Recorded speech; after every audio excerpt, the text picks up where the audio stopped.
Jumpa lagi dalam permenungan kita edisi Jumat 9 September 2022, Pekan Biasa ke-23.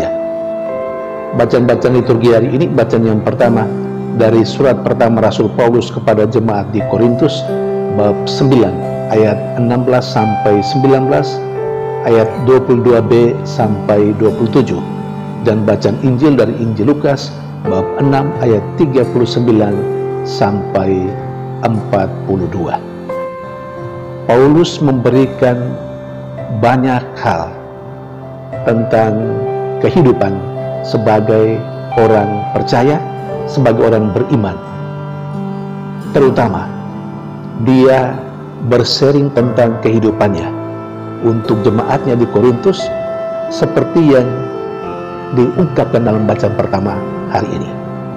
Tujuannya adalah supaya jemaat di Korintus mengerti tentang kehidupan berimannya dan melihat Rasul Paulus sebagai salah satu contoh hidup beriman yang benar. Saudari dan saudara yang terkasih, Paulus berbicara pertama-tama tentang dirinya sebagai orang yang percaya, sebagai orang yang beriman kepada Kristus, yang mempunyai tugas dan tanggung jawab hakiki mendasar, yakni mewartakan sabda Tuhan. Bagi Paulus itu merupakan sebuah keharusan, dan karena itu keharusan, maka Paulus tidak mau mengambil keuntungan dari tugas sebagai pewarta Injil.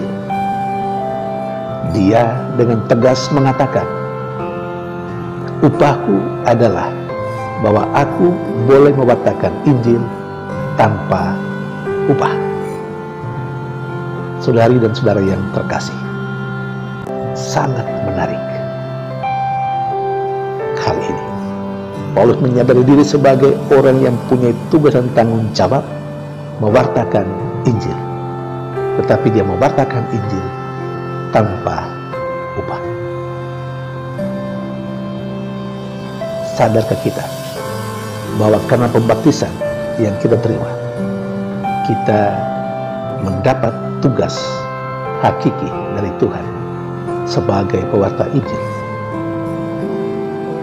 Apakah kita juga menyadari bahwa ketika kita melaksanakan karya-karya yang masuk dalam kriteria mewartakan Injil, kita seharusnya menyadari pula bahwa kita bekerja pro deo, kita bekerja tanpa mendapat upah. Saudari dan saudara yang terkasih, rasanya sulit saat ini, dewasa ini, kita menemukan orang yang bekerja untuk Tuhan, bekerja karena imannya, bekerja karena merasa bahwa itu tugas mendasar dan hakiki dalam kehidupan sebagai orang beriman, dengan tanpa upah. Lihat saja di luar sana, begitu banyak orang menuntut upah, sedikit-sedikit upah, sedikit-sedikit uang.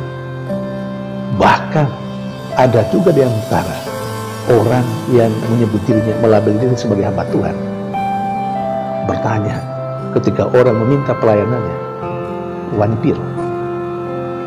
Berapa yang bisa kamu bayar?" Akhirnya dengan cara seperti itu, orang melihat tugas pewartaan yang sesungguhnya hal yang hakiki sebagai orang yang percaya, dia jadikan itu sebagai profesi. Karena sebagai profesi, maka dia menuntut upah. Seharusnya pro deo, seharusnya seperti Rasul Paulus, tidak perlu mendapat upah. Tapi apakah hal ini realistis dalam kehidupan kita? Saudari dan saudara terkasih, hanya saya dan Anda yang mengetahuinya. Hanya kita yang masuk dalam kelompok pewarta Injil mengetahuinya. Kalau kita mengakui dengan jujur apa yang sudah kita lakukan. Apakah kita seorang pekerja dalam tanda petik, pekerja Tuhan yang menuntut upah.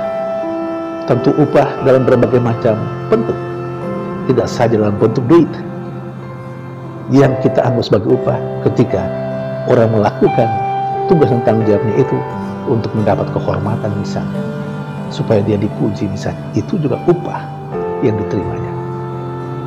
Apalagi kalau kita menuntut upah dalam wujud duit, uang. Saudari dan saudara yang terkasih, selanjutnya Rasul Paulus mengatakan bahwa dia menjadikan dirinya segala-galanya bagi umat yang dipercayakan kepadanya. Dia mau menjadikan dirinya contoh dalam perjuangan menjadi orang beriman.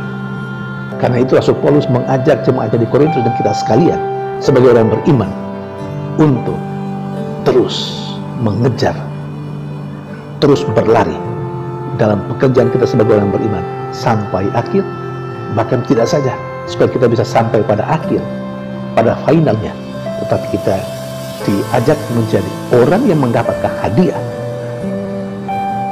Saudari dan saudara terkasih, karena itu kita dituntut dalam kehidupan kita untuk selalu maju, bertumbuh dan berkembang dalam kehidupan beriman kita, sehingga kita tidak perlu dan tidak boleh merasa bahwa itu menjadi beban bagi kita.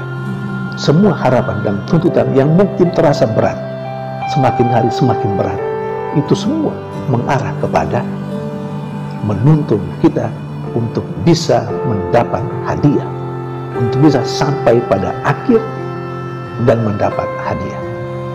Jangan sampai seperti Paulus, dia bekerja dan bekerja, tapi pada akhirnya dia tidak mendapat hadiah.